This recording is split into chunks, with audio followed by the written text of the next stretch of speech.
분명히 말을 탄 자는 세상을 향해서 활을 쏘고 세상을 이기고 또 이기려고 한다 그러잖아요. 정복하려고 한대요.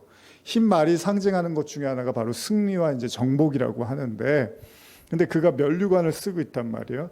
면류관을 쓴 자는 세상을 정복하고 심판하고 있대요. 그리고 그는 계속해서 이기고 또 이기려고 한다는 거예요. 그러면 이 땅을 사는 성도들은 이 면류관을 쓴 자와 대항하는 것이 목적일까요? 이 면류관을 받고 승리를 상징하는 흰색 말을 탄 자와 다퉈야 되는 건가요? 우리가 이게 싸워야 되는 문제인가요? 아니면 어떻게 해야 되는 거죠? 이 흰 말 탄 자가 이기고 이긴다고 하는데 이게 어떻게 해석하느냐의 각도에 따라서 많이 달라진단 말이죠. 근데 이 다음 구절을 보면서 이제 좀 더 우리가 생각해 볼 수 있는데, 계시록 6장 3절 4절인데요. 같이 읽어볼까요? 둘째 인을 떼실 때에 내가 들으니 둘째 생물이 말하되 오라 하니 이에 다른 붉은 말이 나오더라. 그 탄 자가 허락을 받아 땅에서 화평을 제하여 버리며 서로 죽이게 하고 또 큰 칼을 받았더라. 자, 이 내용을 보면은 재앙인 것 같아요. 그죠? 왜냐하면 화평을 제해 버린다고 하잖아요. 둘째 붉은 말이요. 그러니까 그 탄 자가 허락을 받아서 땅에서 화평을 제해 버리는데, 또 첫 번째 흰 말을 탄 자는 면류관을 받고 어떻게 하죠? 또 이기고 이긴다 그러죠. 활을 가지고 있고. 그런 거 보면은 이게 분명히 우리가 그냥 상식적으로 생각하면 이 세상, 우리가 살고 있는 이 세상에 뭔가 재앙처럼 느껴진단 말이에요. 이게 다 멸망을 의미하고 뭔가 재앙과 환란을 의미하는 것 같은데, 그럼 성도들은 그걸 어떻게 봐야 되느냐라는 겁니다. 둘째 인이 떼어지자 둘째 생물은 붉은 말을 탄 자를 불러냅니다. 그는 허락을 받고 땅에서 화평을 제해버리고 서로 죽게 만듭니다. 물론 붉은색은 피를 의미하기도 하기 때문에 전쟁과 살육을 상징하기도 하고요. 또 우리가 죄를 이야기할 때 붉은 죄, 주홍 같은 죄, 이런 표현을 써요. 그러니까 그런 의미에서 보면 이 죄를 상징하는 세상에 이제 그 화평을 제해버리면서 서로가 죽게 만든다는 이야기를 하고 있습니다. 자, 그러면 대충 이제 여러분들이 흰 말 그리고 붉은 말, 여기서 이게 도대체 무슨 얘기지? 이게 뭐 나중에 그냥 뭐 어떤 흰 말 탄 자가 상징하는 어떤 강력한 어떤 그런 전쟁 광이 나타나서 세상을 그냥 모조리 멸망으로, 전쟁으로 몰고 간다는 얘기인가? 그리고 두 번째 말에서 이 붉은 말이 상징하는 것처럼 여기도 피니까 이제 전쟁과 사륙 다 그런 얘기만 하고 있는 건가? 그래서 화평이 당연히 전쟁이 일어나면 평화가 없어지니까요. 자, 이제 한번 생각해 보는 거예요. 그러면 이제 오늘날 우리에게 또 적용했을 때 모든 인간은 어떻죠? 다 행복해지고 싶어 합니다. 행복의 또 다른 말이 뭐죠? 행복의 또 다른 의미는 화평이잖아요. 평화.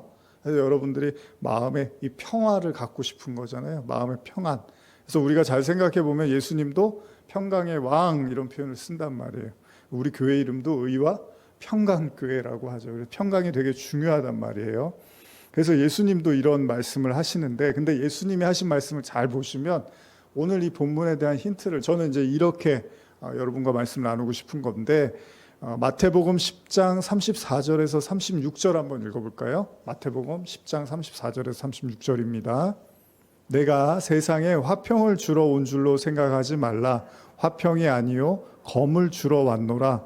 내가 온 것은 사람이 그 아버지와 딸이 어머니와 며느리가 시어머니와 불화하게 하려 함이니 사람의 원수가 자기 집안 식구리라. 자, 참 이렇게 뭐 가정의 달 이런 거 말씀 읽으면 참 불편할 수 있는 말씀인데, 뭐 가정 사역하는 사람들한테 이런 얘기하면 또 불편할 수 있겠죠. 근데 지금 예수님이 사람의 원수가 자기 집안 식구다 이런 표현을 쓰세요. 그것도 구체적으로 또 그 아버지와 딸, 어머니와 며느리와 시어머니, 뭐 딸이 어머니와 그리고 뭐 사람이 그 아버지와 이런 표현들을 써요. 그리고 뭐라 그럽니까? 내가 세상에 화평을 주러 온 게 아니야. 검을 주러 왔어. 그러면 여러분 지금 둘째 말, 그 붉은 말이 어떻죠? 평화를 제해버리잖아요. 근데 예수님이 지금 뭐라고 그래요? 자신의 입으로 나는 평화를 깨기 위해서 검을 주러, 그 검으로 평화를 끊어버리려고 왔다고 하는 거예요. 근데 처음에 우리가 5장에서도 그렇고 그 두루마리를 가진 힘센 천사라고 했는데 사실 예수님으로도 이제 천사라는 표현 때문에 예수님이라고 말을 하기가 좀 난해하지만 주석에서도 그러나 또 예수님으로밖에 볼 수밖에 없는 또 그런 어떤 여지들이 있단 말이에요. 이제 그런 관점에서 보면 어쨌든 간에 어린 양 되신 이제 예수 그리스도로 말미암아 그 두루마리를 이제 해석하게 됐는데 그 해석하는 과정에서 이제 인이 띄어지고 우리가 이제 흰 말, 붉은 말 이렇게 지금 보고 있잖아요. 근데 이 내용들을 지금 붉은 말의 관점에서 예수님이 화평을 제해버리러 왔다라는 내용과 같이 오버랩해서 여러분들이 이해한다면 예수님이 이 땅에서 하신 사역들도 어때요? 예수님이 이기고 이기기 위해서 온 거잖아요. 땅을 이기고 이기기 위해서 온 거고 또 세상에 있는 화평이라고 말하는 거짓된 화평을 제해버리기 위해서 온 거예요. 그렇게 볼 때 제가 아까 말이 바로 말씀을 상징한다. 그 말씀은 당연히 예수 그리스도를 통해서 하나님의 말씀이겠죠. 그 말씀을 이제 이렇게도 묘사할 수 있다고도 볼 수 있는 거예요. 예수님은 이런 내용들을 종종 언급하셨습니다. 예수님 자신을 미쳤다고 하는 어머니와 형제들을 향해서, 그러니까 예수님이 이제 말씀을 전하고 그러면서 유대인들하고 각을 세울 때 막 미쳤다는 얘기를 막 하니까 이제 가족들이 와서 데리려고 예수님 이제 부르러 찾아오잖아요. 그럴 때 예수님이 누가 내 어머니냐고, 누가 내 형제고 자매냐고 그러면서 화를 내시죠. 그런 것처럼 예수님은 자신이 세상에 화평을 주러 온 것이 아니라고 말씀합니다. 그게 뭡니까? 여러분, 예수님이요. 제가 항상 말씀드리지만 예수님이 정말로 하나님을 더 한 명이라도 더 믿게 하려면 어디로 오셔야 돼요? 이스라엘에서 태어나시면 안 돼요.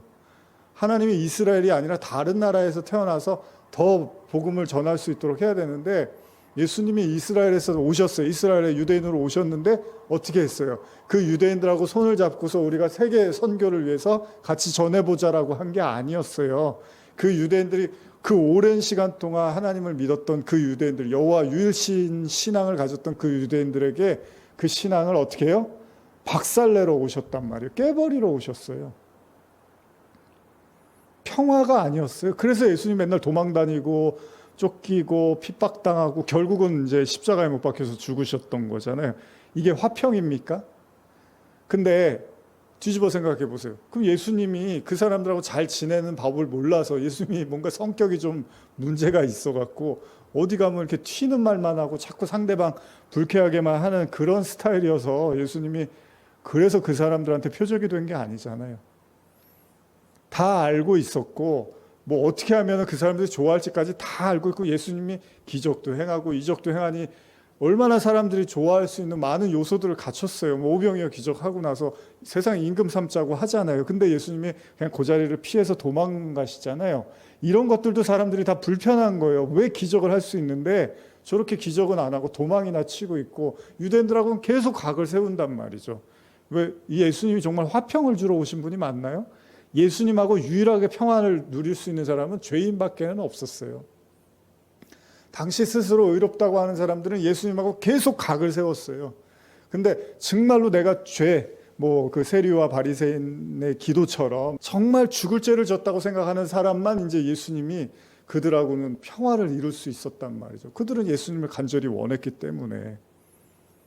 그래서 예수님이 그럽니다. 나는 평화를 주러 온 게 아니야. 나는 검을 주러 왔어. 우리도 어떤 막연한 어떤 게 뭘까 이상적 우리의 어떤 뭐 환상 같은 걸로 교회하면 뭐 사랑이 많고 뭐 항상 따뜻하고 평화롭고 뭐 이런 생각을 할 수 있잖아요. 근데 예수님의 말씀은 실제로는 그렇지 않습니다. 예수님이 유대교 회당에 가서 또 성전에 가서 어떻게 합니까? 다 엎어버리고 다 쫓아내잖아요. 소와 양과 비둘기 파는 사람, 환전하는 사람들 다 쫓아내. 이런 어떻게 보면은 망나니 같은 사람이 어디 있는 거예요? 그 사람들 눈에 봤을 때는. 그게 예수님의 실제였어요. 제자들조차도 사실 이해를 잘 못했어요. 예수님이 하시는 행동이나 말에 대해서.